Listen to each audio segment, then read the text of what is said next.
Будучи молодежный патрыятычны центр стане месцам правядзення военно-гістарычных злётаў, патрыятычных акцый. Тут будзе каардынавацца пошукавая дзейнасць. Стане центр і новым аб'ектам гістарычнага турызму. Будаўніцтва центра носіць рэстаўрацыйны характар. Галоўная задача будаўнікоў – захаваць сляды часу, выбаены адкуль, зберагчы гістарычную каштоўнасць будынка. Снаружи здание восстанавливается по фотографиям того времени.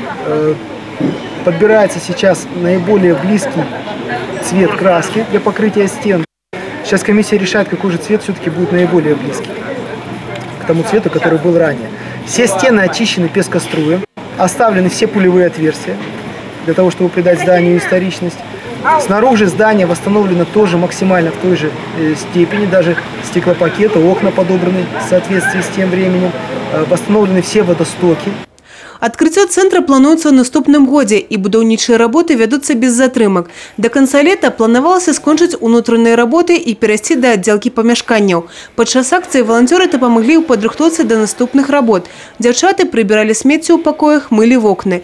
Працы немного, але будаўнічы пыл робіць справу даволі складанай. Хлопцы тым часам падрыхтавалі да ўкладкі плітку-трылінку. Менавіта будаўніцтва патрыятычнага цэнтра дало магчымасць захаваць дарогу ў тым выглядзе, які яна мела яшчэ ў 30-е годы минулого стагоддзя.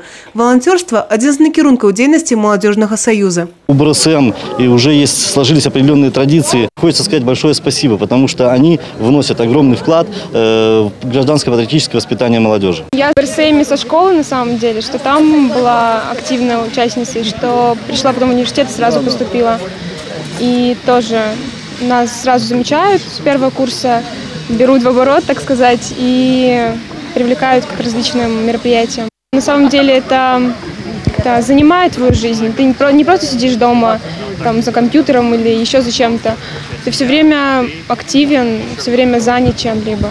По завершении чарговой акции для працоўнага дэсанту именинный каравай и горячая кава у гонар юбилею. Ирина Кахович, Евгения Мороз, Юрий Плинда, телерадиокомпания «Брест».